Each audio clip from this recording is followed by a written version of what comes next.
go juice. All right, we're back with episode 3 of our podcast, Strictly Business, Sprinkler Repair Professionals podcast. We're here today with Cody Frederick. I met Cody probably 2 or 3 years ago. Incredible guy. I would consider him to be not just a business owner, not just a real estate investor, but also a man of the people. He is doing everything he can to help turn around the city of Richmond, putting in the hours, putting in the time. So this is somebody I respect for multiple different reasons. Number one, his business acumen is second to none, but he's also just a down-home great guy. So Cody, thanks for coming out today. Thanks, man. Yeah, appreciate you coming out. Yes, sir, man. Cody, thanks, man. Yeah, appreciate it. You, So we'll go ahead and jump right into it here. You know, Mike has put together a bunch of questions here for Cody. Mike and Cody have quite a few things in common here. They're both, you know, either participated in or are still currently in the coffee industry, coffee business. So I think there's some good synergies here. A lot of good info is going to get shared today. So Mike, I guess you can go ahead and get started. We'll let Cody take a majority of the role here and do most of the talking. We'll ask you some questions and we'll go from there. Cool. Thanks. Thanks. Yeah. So Cody, man, you know, I just met him today. We have some great synergy in the coffee industry, man. I really just like to hear a little bit of your background, kind of how you got into it. We spoke a little bit about your experience with canes and stuff like that. And what really, you know, what's driving you, man? What's up? Talk to me. Yeah. So, short version of the backstory is grew up in Louisiana, moved to Texas in 2006. My wife and I brought Raising Cane's Chicken Fingers to Fort Bend County. So we were the franchise partners. Actually, we were the last American franchise partners to sign before Cane's stopped. Wow. Doing franchises domestically. They still franchise internationally. So we did that, and we were, I think it was 24, 25 years old. So I didn't know what I thought I was really smart. Not so much. But that brought us to Texas, and we owned and operated that Raising Cane's from 07, and we sold it at the end of 2019. So it was a big chunk, and I did that. I started at Cane's 19 years old at LSU, my freshman year at LSU, so I was doing that for almost 20 years, almost my entire adult life. Chicken was a big part of my entire adult life. Met my wife through Raising Cane's, so we had a chicken finger romance that turned into a family. So got a couple kids, have a 13-year-old daughter and a 4.5-year-old son. We live in Richmond, Texas now. Okay. So that's a bit of a backstory. Cool. So the other part of your question was the coffee side? Yeah, I'm interested, man. What's up? So getting into the coffee business was more a matter of my wife and I were fans of good coffee, what we thought was good coffee, right? 100%. So we found ourselves on vacation, or even once we got to Houston, seeking out the best coffee places we could find, and none of them were close to where we lived. Gotcha. So that whole cycle of I wish somebody else would open one of these close by, we found ourselves saying that more and more. And there is a story, I'm gonna get this like half right, because my daughter at the time would have been about 5 or 6 years old. Okay. So in our family, we have this line, I use it a lot. I'll say, don't complain, fix it. Okay. So it's kind of like I say it nicely most of the time, but I usually, because it's for managing people. Like you guys manage people, right? And a lot of times when you are in charge, you get told what's wrong. Correct. Right? A lot of times, that's a lot of the challenge of managing people is people bring their problems to you, and then you're constantly having to offer them, here's the fix for that. And if you're not careful, you stay stuck there, right? Yeah. And people don't develop under you because they see you as now my joke is like, I'm not Google. Like, go Google that. Yeah, go Google it. So we say don't complain, fix it quite a bit. I do. When I say we, I mean me. And my daughter at the time heard my wife and I talking about nobody opening a coffee shop and these things, and she hit me, like 6-year-old, Dad, don't complain, fix it. Ooh. So we had a good laugh about that. And it started a process of us realizing like, well, maybe we didn't have any experience in coffee. We had restaurant experience, high volume, quick service, fast food restaurants. So I knew how to build the machine. Gotcha. But I had, aside from pressing power on a coffee maker, I'd never made a cup of coffee in my life. Wow. So I was a fan, but I had no knowledge of the business at all, or of the product itself, really. I didn't know anything about it. So that started a process of us kind of thinking, well, wait a second, maybe we could do a good enough job. Instead of starting like, how can we be the best from day one? Okay. Like maybe we could do a good enough job for where we are, for who lives where we live, and build from there. Good. And from there, things unfolded. Awesome, man. That's beautiful, man. Like I say, you know, I have experience in the coffee business, and I think Jason talks about it a lot. You know, we're always talking about expansion in our business and what we're doing, but you know, he says we got to take over this before we can take over this. You know, if you can kind of imagine that, right? And in my coffee experience, I went straight into the big city, as we spoke about, and you know, that can be good too. You know, it can be scary, it can be daunting. We did talk about going into a smaller area at first. We're like, you know, what kind of volume are you gonna get there? And you know, you got to have those conversations, like, you know, why were that experience? I didn't bring the high volume restaurant experience into it, right? Although I did learn how to steam milk. I never learned how to do latte art. You can do some latte art? Terrible. Oh. Terrible, man. Although his Really. baristas do a good job. They're I've awesome. gotten Awesome. some pretty cool creations at Blockhouse before. Good, man, good. But you know, and in that, you know, you got to learn to, you know, focus on what you can and what you know. And I didn't know enough. And you know, I did it for 5 years. I'll say Amsterdam did great for us, you know, for the time. But I you know, and I said it in the first episode, is I learned what I didn't want to do, right? And what I didn't want to do is sit there and worry about this and worry about that anymore. And everybody worries about something, right? Sure. But I wanted to focus more on what I'm good at. And what I'm good at is being a good teammate and bringing sprinkler repair now, and Jason, the operations experience that I learned in those 5 years. You know, I went to school a little bit, but I didn't go to school and get a degree in anything. So, you know, I'm from the school of hard knocks, you know. So, you know, bringing those experiences in, and I got some more questions for you here, Cody. Jason? Well, I think, let me just touch on this real quick too. And I think, you know, I've known Mike my whole life. And I think the problem that Mike had with Amsterdam Coffee Company was not necessarily, it wasn't operations, it wasn't money, it wasn't a lot of different things. I think the thing was he had partners, and he was doing, from what it sounds like, he was doing a majority of the day-to-day operations. So I'm sure this is something we don't have on the list of questions, but partnerships are very difficult, and everybody has to have a specific role and has to pull their own weight. So if you've got multiple partners and you're doing all the work and the other partners are just investors or whatever the case may be, it can be very difficult, because as the operating partner, you need to be able to do whatever you need to do, and that comes to like monetarily, operations. You got to be able to put your ideas into play. And if you're fighting other people, you know, because you know the vision isn't clear across the board, it can be very difficult. So Yeah. That's a great point. I mean, frankly, the odds are you have to, if you ever do go into a partnership, assume you're going to be wrong about all those things. Like, Right. do not, Right. if you think, oh, let's worry about that later, don't. It really, that the odds are there's going to be some fundamental disagreement, even with somebody that you have known for a long time, Yeah. because if you've never worked with them already in a partnership, professional one, there are assumptions that you're operating on over here, and these other guys are going to be different. And at some point, things get hard. Yeah. absolutely. Right, and that's where it's really, really tough to get those right. They happen all the time too, and they work, but I think it's far more common that partnerships end up not ending well. And what are the percentages anyway? I think they say 5% of businesses make it past 5 years. 5% of businesses make it to $1 million in revenue. Now, getting $1 million in revenue doesn't necessarily mean that you're making money, but it's crazy when you think only 5% of businesses make $1 million in revenue. How many businesses do you drive by every single day? Mm-hmm. And it's like 95% of them aren't even doing $1 million in revenue. And sometimes the ones that are doing more than $1 million in revenue have more debt than they have, you know, income. So, I guess we'll get on to the next question here as well too. Obviously, we've mentioned that Cody is not only owner of a coffee shop but also a real estate investor. But for this question, let's focus on Blockhouse. What is your role currently in the business? What do you do on a day-to-day basis for Blockhouse? Day to day, like an average week, if there's such a thing, it's primarily gathering data about how the business, with 2 cafes, how the business is doing. And we have a pretty short list of key performance indicators, KPIs, that I think are, I'm a big fan of what you might call fundamental ratios.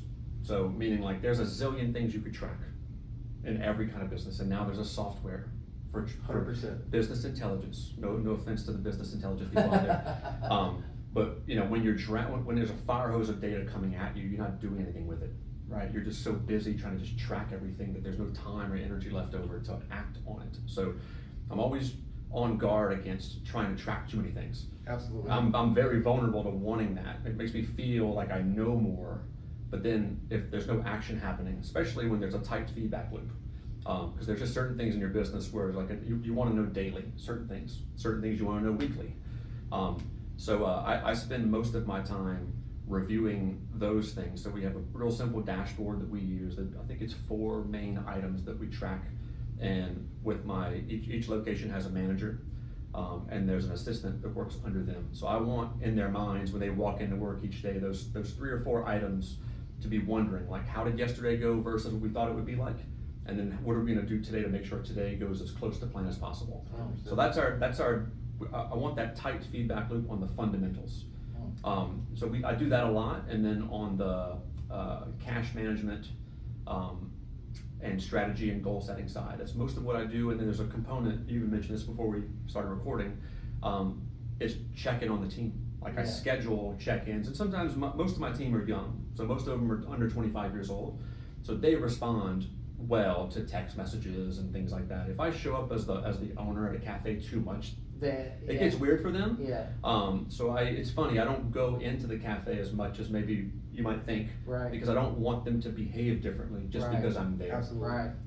So that's the, if there's such a thing as an hour, and then in there's all the Murphy's Law stuff that happens when you run things like restaurants and cafes. 100%. Something is always breaking, always. There's never a time where your stuff's not breaking. It's just a matter of what's breaking, and then keeping tabs on facilities and preventative maintenance to try to minimize the amount of equipment emergencies we have. Is kind of a lot of what goes on. And I'm the main driver of the public-facing communication. 100%. So email, newsletter, social media content, things like that. If I don't make it, I have kind of editorial veto power on things like that. But that's most of it. And as a consumer, I can say, and this is something that I honestly hadn't thought about until midway through what you were just saying right now, is the team members that you do have. I've spent a lot of time in Blockhouse. I love their food, their coffee, just the environment is a great environment. There's a little space for the kids in there where you can take your kids, they have a chalkboard, all kinds of stuff, but your employees really do have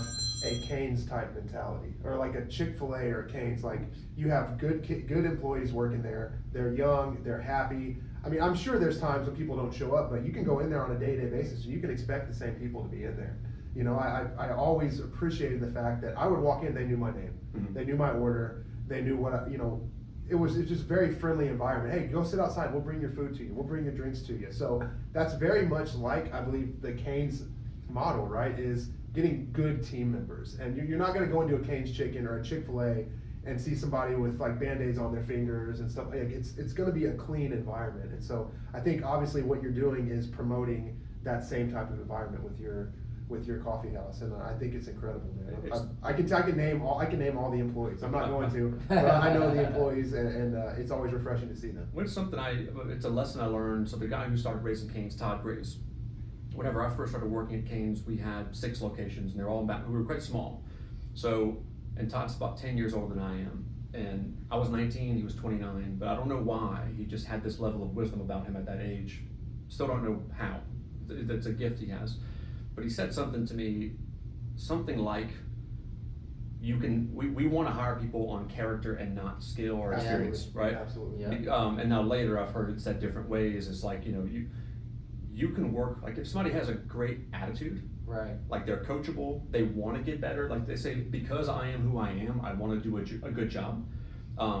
If you have to convince somebody to want to do a good job, you're going to lose. Yes. Like they need a brain transplant. Yeah. So I can teach them all the skills. Right. Because I can give them information, I can coach them, I can hip to hip work with them. But if their temperament is wrong for the job, 100%. we're going to be button heads forever. Yeah. I'm not going to get what I want. They're not doing what they want to be doing anyway. Right. So in the game of hiring over time, you still let people in because they might interview well, right? But then when it's kind of like they're more interested in getting the job than doing the job, right? It's one of my jokes I like to use. Correct. It's like how people say, like, I have a job. It's like, no, you do a job. Like, either you do it well or you don't do it so well sometimes. But a job's not a thing you possess, it's a thing you do. Like, it's a verb. Right. So hiring and trying to select for temperament and personality type first, it's a little bit more work on us, right? So whenever because turnover is natural, high turnover in coffee shops and restaurants, it's really rare to keep people more than a year. Yeah. Pretty rare. So we have to be careful about that. Especially when they're young, because they're going to school. Exactly. So a year to a teenager is an eternity. Yeah. So keeping them around as long as we can by treating them with dignity, it's a big part of kind of our value set, is respect, like, basically treating people with the respect that I would expect for myself. Like, I don't go in there, if I'm, it's funny, I get told sometimes, like, well, I don't want you to yell at me, and I'm like, I don't know if I've yelled ever. Yeah. It's just not kind of like Right. how I do things. Right. But protecting the dignity of our workers, even when they make a mistake, never call them out in front of other people. It's Right. always private, Right. So if things are going well, I catch them doing stuff right all the time. It's what I like to do. And if something's not quite right, that's going to be a private conversation, just to protect them, so there's not this element of me shaming them because they made a mistake. So Yeah. that's been, I think, by and large, that helps for retention of good people, because nobody likes that. I mean, really, some people could handle it. Like, you played college sports, I played high school sports. Like, we're dudes. Yeah. Like, guys, we can handle that sometimes, right? Right. Like, if it's a friend we trust, we can handle really being rough on each other. Yeah. But the boss employee dynamic, I think things can get pretty tough if they work around people who are leaders that lead like that. Yeah. Absolutely. And they will, by the way, screw you. Oh, of course. For sure. Of course. If they think that you don't respect them, Yeah. it'll come back to you eventually in some kind of way. I wanna talk about, again, I like what Jason brought up there, and it brings me to a point. You know the employees, you know them by name. Y'all run a food program, you run a coffee program, and my biggest thing when I owned the coffee shop Amsterdam was I wanted the quality control, right? I want to make sure whether Jay's there, Sue's there, B's there, no matter their skill or what, that everything tasted the same, right? Because again, you have customers that come in. We have our regulars, right? You have your regulars, Yes. and yes, they have a preferred barista, but that person can't work every day. So Right. talk about and even your chefs in the back. I think that's something that you probably brought over from Cane's is the quality control. Like, how do you keep those things? And even in our business, right? How do we make sure that our guys are doing the same processes? Right, systems and processes. Systems and right? SOP, standard operating procedures, as you talk about, Yep. on a day-to-day basis. So probably a couple of main answers to that would be, number one is, like, complexity is the enemy of consistency. So it's like a cheesy Yeah. consultant line right there. Right. But the desire of your customers, and then as people, right? If you're a people pleaser, right, is to add. Somebody says, "Man, I wish you guys would have blank on the menu." Or, Right. Oh. and believe me, with Raising Cane's, we heard it. Like, Yeah. if only, and we hired very high priced consultants. I think this was in 2003. That sat down in our conference room in Baton Rouge at the headquarters and told us, like, if you don't diversify your menu, you'll fail. And it was like, Well, they were wrong. see y'all later. I mean, like, we won't be renewing our contract. Yeah. So adding things, whenever you say no to something, right? Like, a customer says, "Hey, I wish you had this on the menu." Right. And you say, "Hey, maybe one day." You Yeah. find a way to be Yeah. respectful about it. Right. When you say no to something, you're saying no to one thing, right? No, thank you. It's done. If you say yes to that, you said yes to everything connected to that one thing into the future. Oh, wow. You cannot predict all the pieces you just said yes to. Right. You don't know. Right. But you'll incorporate that into, say, a menu, which now you've got supplier concerns. If it's perishable, will it spoil? Can I move another? All these things, more training, more everything. Yeah. And it's kind of one more plate that you're adding to all the plates you already have, right? So that's, I think, staying conscious of that. It's not to say that you never add anything, but when you say yes, you're always saying yes to more than your brain realizes. Wow. Because it's not, 100%. yes and no are not the same thing. No. No is like no, No, it's and I not. can move on. And I have a very, like, our business can relate 100% to what you just said. I mean, as of right now, we focus 100% on sprinkler system repairs. We do little additions to current systems, but we're not building new systems. We're not doing drainage anymore. We're not doing any of these other services because of exactly what you said. Okay, so sprinkler system repairs, very cut and dry. We hire licensed technicians, licensed irrigators. They know how to do the work. If we were to say, although we might be missing out on revenue from drainage installs or irrigation installs and landscaping projects that go along with it, now we have to have a whole nother set of equipment, a whole nother set of team members, a whole nother set of insurance. And like you said, there's so many other things. It might just be, oh yeah, it's just a drainage project. Mm-hmm. But that drainage project could be 7 or 8 different obstacles to face. Right. And so it's very simple sometimes just to stick with your guns and focus on the things that you can do really well, instead of trying to be a jack of all trades, if you will. We found for us, it's given us a lot more success. Like, I know for a fact when I walk into Blockhouse, I know that the food that you guys serve and the drinks that you serve, it's consistent across the board. It doesn't matter who's making the food that day or who's making the drink, it's very consistent. And I think because the systems and processes you have in place allow your team members to say, look, this is what we're gonna focus on, this is what you need to learn how to do, and it's not, 2 weeks in, suddenly we gotta learn something else, and now they're focusing on this, and then Right. the core service, the core items fall to the wayside because you're trying to learn something new that might take more time and resources. Yeah, so this is all derivative, if you've ever read business books at all, like of the 80-20 principle, if you've heard that term before, or in mathematics, it's called the Pareto principle, which is just that 80% of outcomes tend to come from 20% of inputs, 100%, right? 100%. Something like that. That rule is all over in nature. It's wild how common the pattern is. So if you've seen like a bell curve in data science, bell curves are everywhere, where most of the impact of anything comes from a tiny percentage of the thing, right? Yeah. So that's just true. Doesn't matter where you live or what age you've lived in. Right. Like it's sort of one of those things where I don't get to, by the force of my will, make that not true. Yeah. Like it's gonna Yeah. be true. I could pretend for a while. Right. But the gravity, if I say yes to too much complexity, back to like retention, right? For my employees, their job will become harder, Yeah. less fun, Yeah. but they're not gonna get a big raise. No. Because we're not gonna necessarily bring in a bunch more money, Right. So I'm looking constantly for how do I help them produce more value per hour of their labor versus just, can I make you go faster? Faster. 100%. Right. Because Yeah. people aren't machines, so if you think too much about optimizing every little thing, what you're doing is you're building a fragile system. Yeah. So complexity makes things fragile, they break more easily. So I try to stay on the path of what's gonna be resilient. Like bad things are going to happen, we're gonna Right. be shorthanded, we're gonna have a whole new crew one day, like we're gonna lose Yeah. a bunch of great people. Right. So how can I build kind of a safety net under that, so when those bad things Plug happen, and play. we could keep trucking on the Yeah. fundamentals. Right. And sometimes, like our goal is, because we clearly make mistakes, right? There's clearly, because it's humans doing the job, but there's a level of tolerance we could have to where maybe even our regulars won't even pick up on the small mistake we made.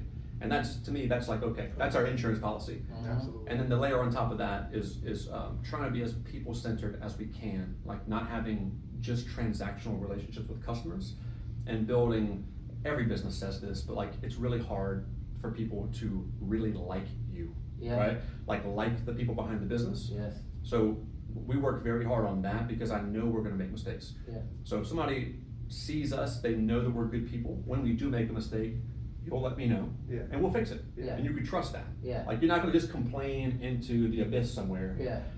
That there's real people behind the business, and we do make mistakes. Yeah. And we're gonna cop to them, and we'll fix them immediately. Be Well, there's- humble. we Yeah. see a lot of customers per week, and I mean to the point where it's like, we'll just say a couple hundred, probably less than you. You guys are servicing probably more people per week than we are, but it's a very small percentage of people that are gonna be rude and angry. Like what I've noticed, and me and Mike, we have this discussion a lot, and for me as the owner, there's nothing that ruins my day more than somebody who's got a horrible, not an employee, but a customer who just goes out of their way to make you feel bad. Like I'll take losing money, I'll take something going wrong, that's not a problem, but it's a very small percentage of people that will actually, go out of their way to make you feel horrible about something that happened. And it's like, it simply from a business owner perspective, it's like all they would have to do would be, be respectful about it. Hey, my order's not correct, can you fix it for me? Absolutely, and it's done just like that. So Correct.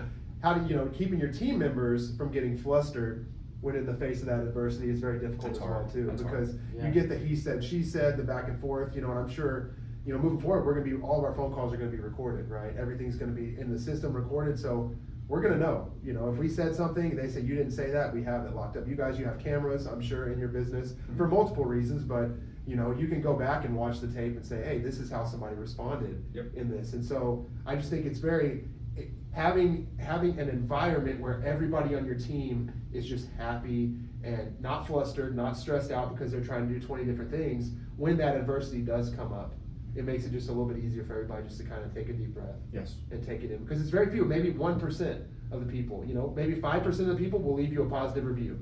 94% will be happy and just not say anything. Yeah. 1% Yep. is gonna be And unhappy. that's the proto thing, right? Yeah. And it's funny because that one person, because it's negative, Yeah. it affects us in such a So deeper much. level, And right? you wear Yeah. that for, Yeah. God, I've had customers on the phone with me, and it's like we, for example, we replaced a backflow preventer in March, and the freeze damages it in December, and they're calling me, screaming at me that we did something wrong, and they're like, how do you know? I'm like, well, I know Mhm. that this is damaged by the freeze, and I had a lady, I'm still thinking about this lady from like a year and a half ago. You know, and she threw everything at me she possibly could. I still didn't warranty the job for her because there's no warranty for that, right? But those little things, they matter more to me than the $250,000 that I lost on projects. They matter more to me than, you know, the things that went wrong last week, because they stick with you. So it's very, like you said, try and do everything you can so they know that, hey, well, this is not McDonald's.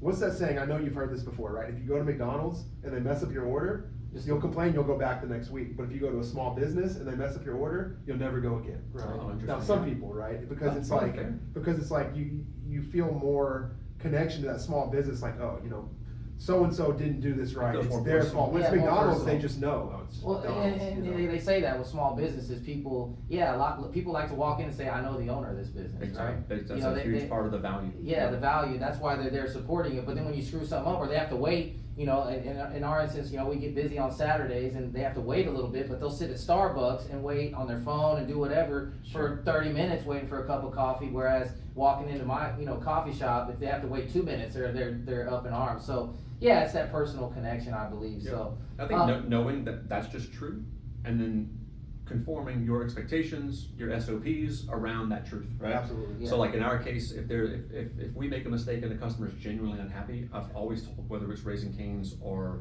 cafes now, like I tell the staff, like, I don't need you to figure this out. Right. Like it's almost like there's too many tripwires. Yeah. When there's like a negative situation going on, and because it's so seldom, like still to this day, send me the customer's information. Yeah, absolutely. Yeah. You'll reach out to I'll them. get on to it, and I'm in the moment, I'm not in the middle of it. Right. I've had more experience, so instead of telling a 19-year-old young person to like know how to handle this situation, it's like, hey, apologize, fix it.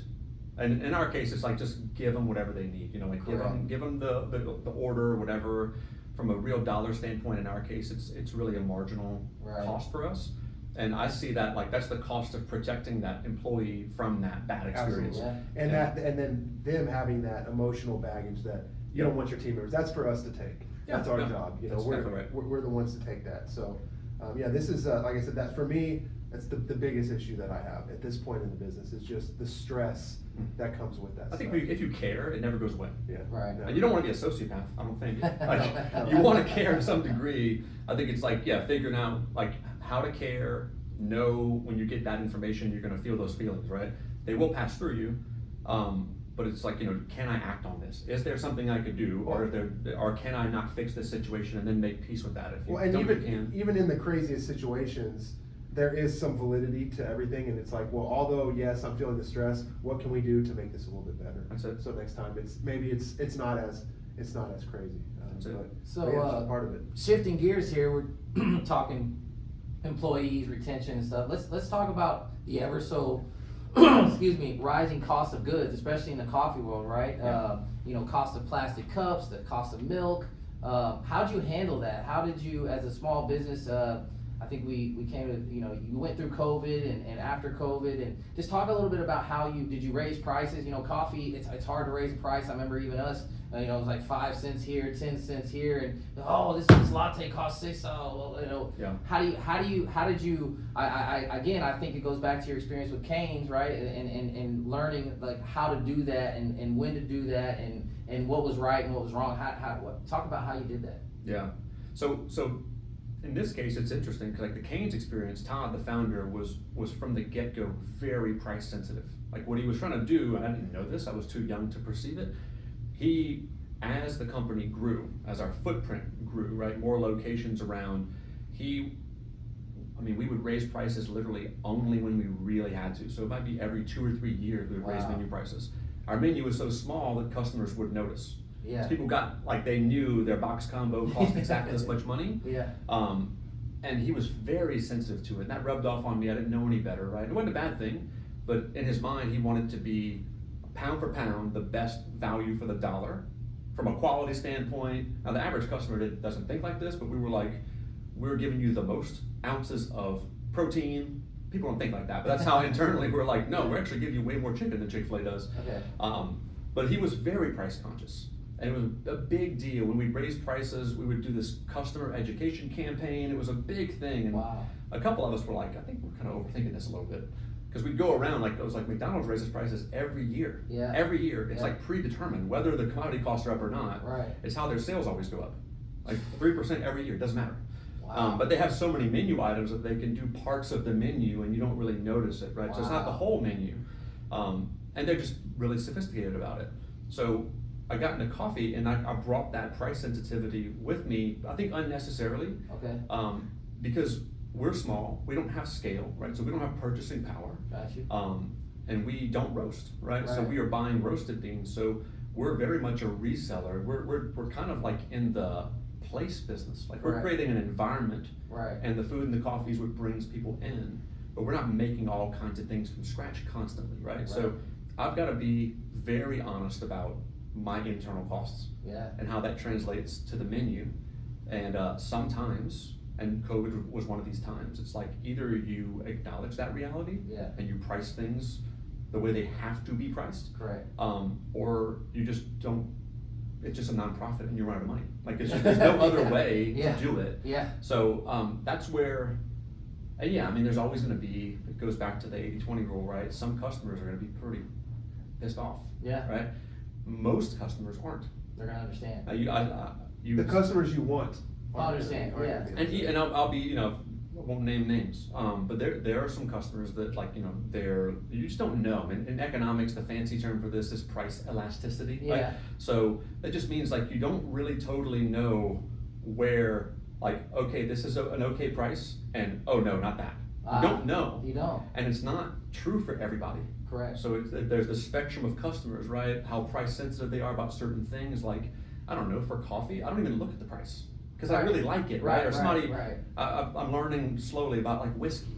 I Yeah. had no idea people spend thousands of dollars on like bottles, and to me, that's not my thing, right? Right. I'm thinking like, I'm gonna pee that out Yeah. later. But to somebody else, they will spend emotionally on Yeah. it because they love it, right? Yeah. So when you're out there and you're gonna get negative feedback from a very small percent of customers. Some Correct. customers won't say anything, but they'll stop coming. Stop coming. Or they'll come less often. Yes.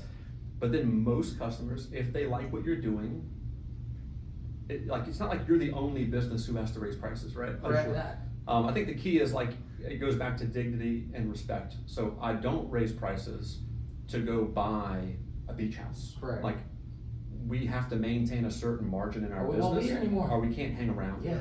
Yeah. So that's kind of like, and it isn't to be callous at all, because we review our commodity cost every 3 months Okay. is how we run our business. So every 3 months, fine tooth comb, everything we buy that we then make into something else, we go down and we track, are those prices moving? And then once the prices go up enough, we have like an internal kind of trigger. Right. Then we look at our retail price for that, and does Wow. that price need to move? Beautiful. So that's and I just put that into a Google Calendar. Yeah. It's a reminder, it comes up every 3 months, and there's a block, like I think it's a 3 or 4 hour block Okay. on a day. I don't take any meetings that day. Yeah. That's my day, like sit down Here we and go. take a hard look at Yeah. this. Yeah. And that's kind of how we do it. And having a smaller menu makes that whole process not as arduous. Because our inventory list of what we carry isn't. Correct. And at Raising Right. Cane's, it was like half a page. That's great. So it made it, that's where that lesson from the simplicity lesson, I think, it makes looking under the hood of the business less daunting. I know a lot of small businesses, they get overwhelmed by projects like that, so they just don't wanna look at it. And then time goes by, costs go up, Yeah. and you don't raise prices because you're afraid of upsetting a couple customers. But in the meantime, what you're doing is like you're signing your death warrant. All right. Yeah. It's Or, like- or you get so far behind and you have to raise it so much that it's like true. you're not even Well, you're not even comparable. I anymore. read a book called Simple Numbers by Greg Crabtree. Greg Crabtree is an accountant. He's a partner in a firm. I believe they're based out of Alabama. But his whole thing is, right, if you were to just talk to a CPA or an accountant, they're gonna give you your tax return, they're gonna give you all of your data. It can be too much to deal with. You really wanna break that down to the, like you said, the 3 or 4 or 5 things that really matter in the business, and price, cost of goods sold, cost of labor, revenue, and a couple other things like that are really the only things that matter. Now, all the other data is important, but if you focus on, the revenue and all this stuff, you're not really getting to that. Like you said, the margin. What does our margin need to be? As soon as it drops below that, or even before it drops below that, when you see the trend go from, let's just say it's 20%, and suddenly, you're at 22, 23%, suddenly it starts, you got to make a change. You know, one of the biggest issues that I had with our old business model with these landscape construction projects, you're bidding on landscape maintenance and landscape construction. Okay, you get a 1-year maintenance contract. Okay, cost of gas could go up 20, 30, 40 cents in that year. At the time when I was doing it, I was young and I didn't know enough to know that, hey, as soon as the cost of gas goes up 20, I got to renegotiate that contract because I'm going to lose $700 or whatever more because of the cost of gas. And if you don't make those decisions quickly, before you know it, it's too late. And so I think part of being a business owner is understanding you got to stay ahead of those things. And like you said, you can't be afraid if we go out there and we don't do this anymore, but if we go out there and we negotiate a maintenance contract, say, hey, we need an extra 10 grand to do this, and they cancel, it is what it is, because we can't drop below that margin. As soon as we do, like you said, we're just a not-for-profit, or we're doing something, we're doing a service for them at no cost and no money to us. So the number one goal, I think, for us is always to maintain. They say if you're doing 10% margins, you're right on the brink of going out of business. If you're at 15 or 20%, you're making good money. If you get above 20%, count your chickens, because that's incredible. For now. Yeah. Something will happen. Something's gonna happen. So for us, our focus is, at this point now, again, that's why we focus on one service. You know, and for us, the parts really don't go up in the middle of the year. They normally start charging us more for parts at the end of the year. If we have to charge an additional $10 for a service because the cost of a backflow preventer went up $10, that's just what we have to do, right? And so that's part of it. And you know that going in, you might lose some customers, but the customers that you want, your customers, are going to understand, they're going to work with you, and they're going to kind of move forward. So let's kind of jump into the next question here. So this is kind of a new development for you. You guys purchased another coffee shop in the Richmond location recently. Muggs, tell us a little bit about that and how you got into that and how you see that moving forward. Are you going to change the name? Is it going to stay its own entity, the same name? What's your plan? It's a hot button issue, man. So Muggs was a coffee shop, actually not far from where. Did you grow up in Pecan Grove? I grew up in Pecan Grove. Okay, I did. So it's not far from our blockhouse location. It's 2 miles away. Muggs has been around for right around 16 years, I believe. Oh wow! I didn't even realize that. Yeah. So a couple teachers started it and owned it for 2-3 years. When that shopping center first was constructed, they were the first tenant in it. And then they realized after a couple of years, like, wait a second, this is not like a part-time thing, right? Yeah. So they sold it to Christine, who owned it for 13 years, which is who we just acquired it from. So we were approached by Christine, I don't know, like latter part of last year. I think she was just ready to be done. She had been doing it for so long, and she is the consummate owner-operator, right? You don't find many of these people anymore. Like, she was in it every day. So she owned it, she operated, she very much was in the weeds and a people pleaser and very, very hardworking woman. And she was just getting tired. So ready to be done. Her lease was coming up at the end of December, and it was either going to close permanently, or she was trying to find somebody maybe to take it over and kind of keep, in her mind, she didn't want the neighborhood to lose like the gathering spot, basically, right? There's always a line at that place. I mean, there's always people in line ready to get coffee. So whenever we got approached with that idea, and I said, okay, we'll think about it. Let's look into the books. Let me do some research, some due diligence to see. So we went through all the usual stuff that you do before an acquisition. It's like try to find like where the skeletons are hiding and all the stuff you just don't know. And we were able to work out an agreement with her, and on 90 days notice, put together a transition plan, an acquisition plan. I wouldn't recommend doing that. I would give yourself more time normally. But because it was an existing business, for the most part, we were able to sort of plug and play. And we took it over on January 1 and have slowly been sort of working our way through all of the internal parts that make up a cafe. Some parts of it, after 13 years, a lot of stuff gets added, if you could imagine, to a menu. Oh, absolutely. So there were a lot of things. This is where it gets tough, like being that dude. Oh, you're the new owner. You have to change things. Yeah. Not for its own sake, but there were some things that when you really did the math on them, the time, the input, the variability on the staff, the training, they were popular, but losing money. Yeah. 100%. And it's really, really hard when it's food or coffee, because people really develop, that's their thing. Mm-hmm. So when I'm looking at the data, I have to be very careful, because I go, oh, it's like 6 people. But those people are going to be very not happy whenever I change their thing. So that was really, I wouldn't say the hardest part, but it's always for me, because I don't like disappointing people. Like most of us, I think, don't like disappointing people. Right. But when I looked at the numbers carefully, product mix, menu, pricing, like the menu prices hadn't been increased in 3.5 years. Oh, wow. So if you could, COVID happens, menu prices hadn't changed. So you can imagine, like, the prices had to change dramatically for the business to become financially solvent. So things like that, there's like a lot of, we're still working through. We simplified the business dramatically on January 1. So, it was sort of like cross my fingers, hope we don't lose too many customers permanently. But I knew people would show up after New Year's Day and say, what the heck happened here, right? Yeah. So we've been working through all that. The lobby of that business had been closed since COVID. Mm-hmm. So part of our business plan is we got in there and did a cosmetic refresh of the interior, kind of updated the look, and unlocked the doors on April Fool's Day, actually. So on April 1st, we unlocked the doors. We're almost done with that. There's a few things that you wouldn't know if you walked in that aren't finished yet, but they're gonna be finished on Monday. And we'll start our sort of PR campaign, telling more people about this, starting, I think, 2 weeks from now. Awesome, man. So yeah, right now the doors are unlocked, but we didn't do a big push. I didn't want to like a grand opening. I didn't want to overwhelm the staff too quickly, because the staff working there hasn't had to manage a drive-through and a lobby ever. So we didn't want to create a bad experience for the customers and for the team too quickly. Yeah. But yes, it's going well. I mean, people were coming in. We had people they don't know me, they're giving me hugs because we unlocked the doors, because they missed going there so much. People had it was a pretty popular meetup place for Pecan Grove people, Absolutely. for River's Absolutely. Edge people, and so I've got some grandmas giving me hugs, and like 'cause now they can their book club could meet up again or whatever it may be. So it's been fun, and we now get to start meeting this whole new cadre of people.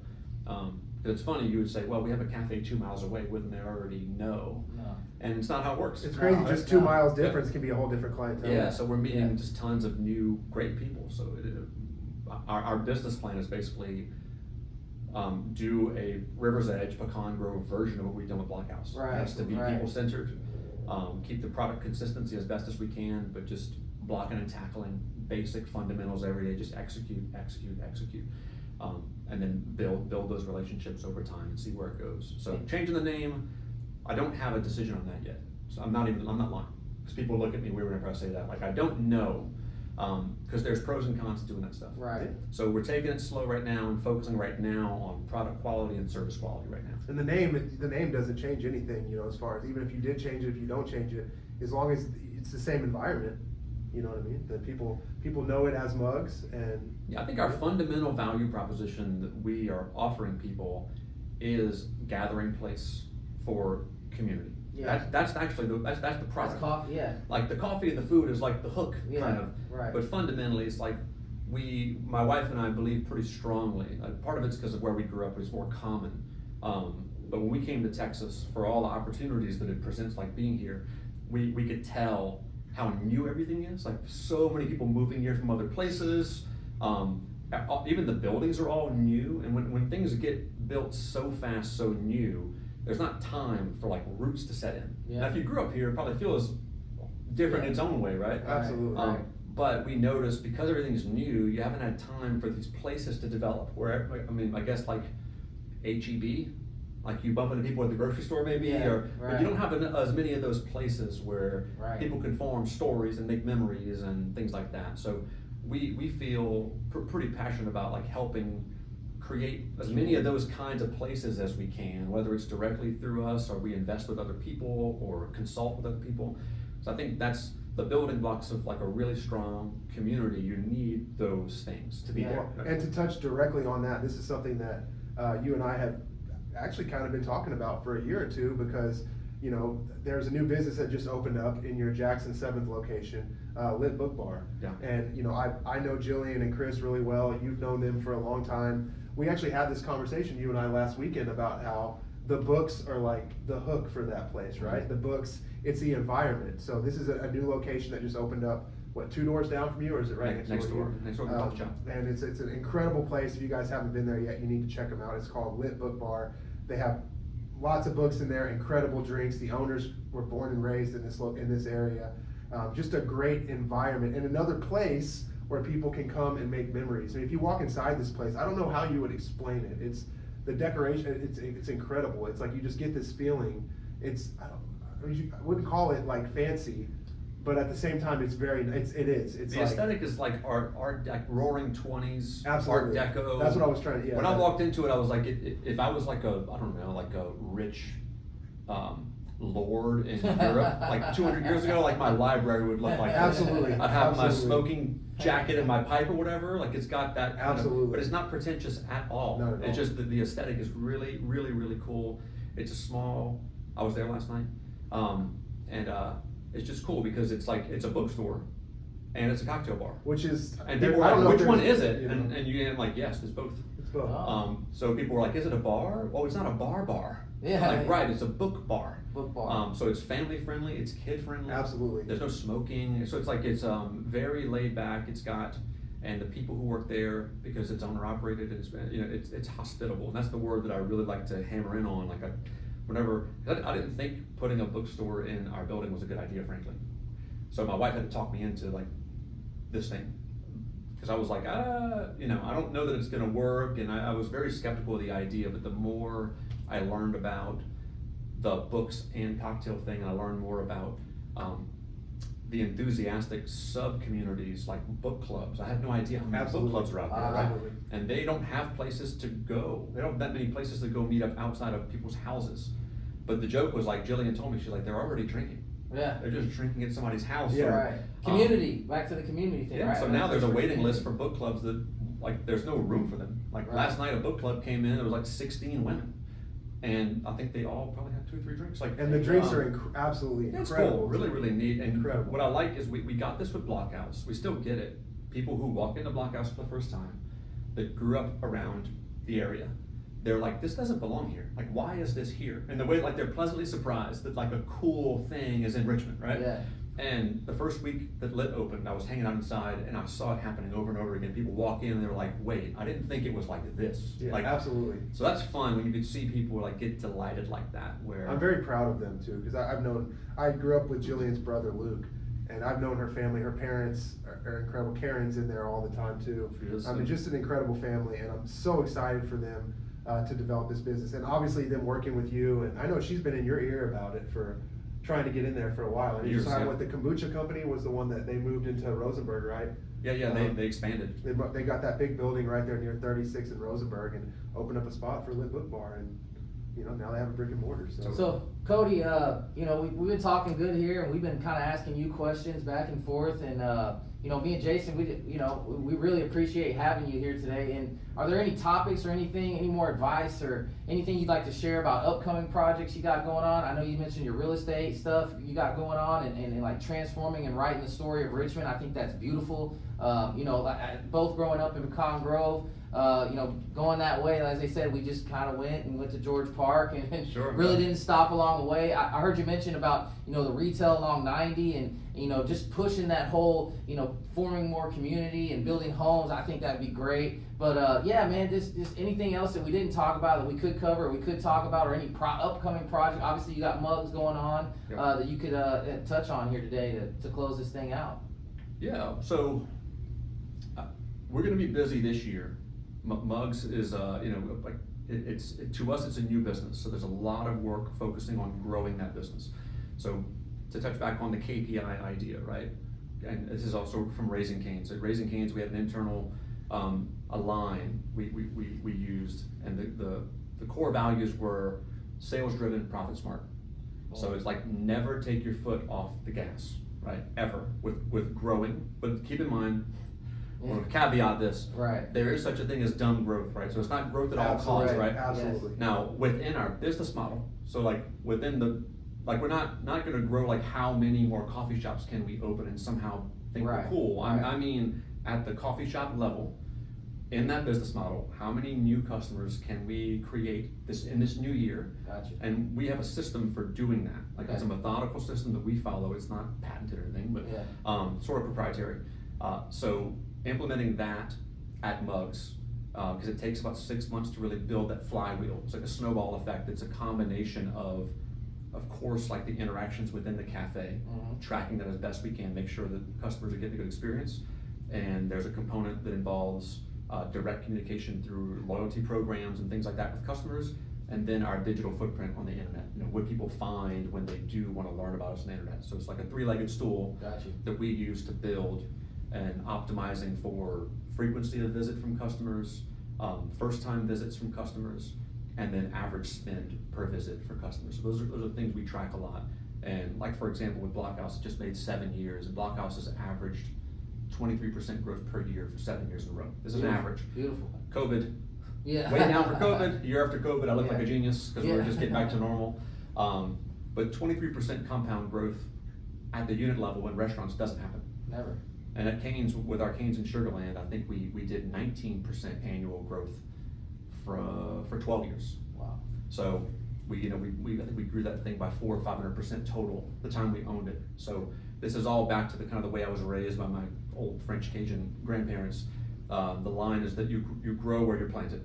Like Gotcha. wherever you find yourself, you do whatever you can to leave things better than how you found them. 100%. So I'm very imperfect at doing it all the time, but whenever I sit down, I calm myself down. That's usually the reset.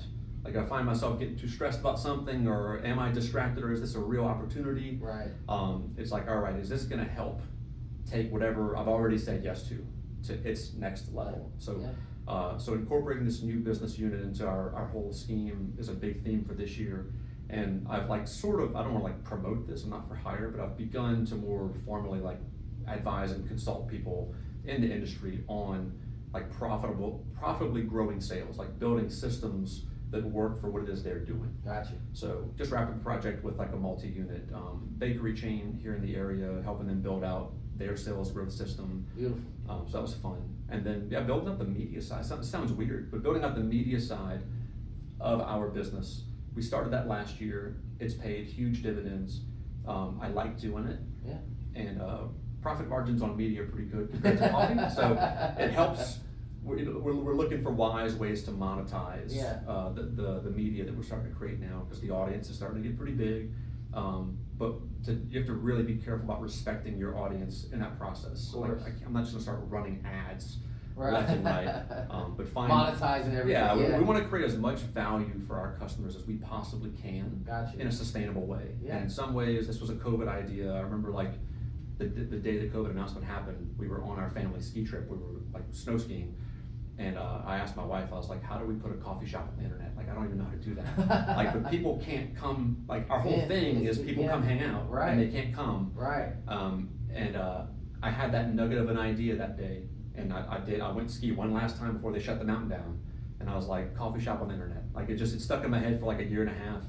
And now what we've done is we started a weekly, kind of almost like a talk show. Cool. That's a sort of roundup of what's going on around the neighborhood. Cool. For the customers that care. Yeah. And it's kind of in a weird way, it's taken off, and people use it as kind of a point of contact once a week. Yeah. And it's allowed us all kinds of opportunities. In fact, our opportunity to buy mugs came from, I'd never met Christine before that, but she binge watched a bunch of these episodes, and to some degree felt okay, I kind of know the kind of people these guys are now. Awesome. So in a way, that was a customer acquisition tool. I had no idea that it would lead to that. Well, and like you said, she wanted somebody to kind of take over that would kind of keep it going and keep that environment. And based on your media, she knew these are the people, right? And Well, she was able to go and think like a that's so customer, cool. right? A Absolutely. customer goes and looks at your reviews online, they go check your website out, they look at your social media stuff, they might go visit your business, and then they might buy a coffee, right? Right. What I didn't think about was maybe a customer is somebody who wants to sell their business. Yeah. I hadn't thought about That's that, something right? that, that we haven't thought about either, right? Yeah. That's one way to expand by acquisition. And so, that's something where you never know where this could lead to, right? Exactly. For us. Yeah. And I think in an unselfish way, and then there's a selfish way and an unselfish way. The selfish thing about this for us is we want to get people on here like yourself that we can learn from. Having these conversations and sharing this experience is powerful for us. And then at the same time too, we can also give back to the other entrepreneurs out there, the other business owners, the other people who maybe are not currently entrepreneurs but are looking to get into that. They watch one of our episodes and they reach out to us for advice and maybe not advice, but experience share, and we're able to provide that. So I think your model, everything you've done, man, very impressed with you. And like I said, we probably had 20 different conversations over the years. And it's always one of those things where we start talking and suddenly we're both like, oh crap, crap, we got somewhere to I'm go. late for something. Time Yeah. just flies by when you're engaged in a conversation. So like I said, I told Mike from the beginning, I'm like, you're gonna be very impressed with Cody. I'm excited for him to meet you. Really appreciate you coming out today. Yeah, thank y'all, man. Man, make sure you like the podcast, share the podcast. Make sure to go to check out what can you say your social medias or in your talk show and all that with our audience. Yeah, if you go to, I'd say go to Blockhouse. We're on Facebook, we're on Instagram. If you go there, it'll take you anywhere else you need to get in terms of other stuff we're doing. Yeah. Okay, cool. Thanks, Cody. My name's Mike. Jason, we appreciate you coming. Cool, man. All right, cool, Cody. Yeah. How long did we get there? An hour. The whole time it was running. You're gonna have to edit that. Every Yeah, time, yeah, every yeah. time I wasn't talking, I was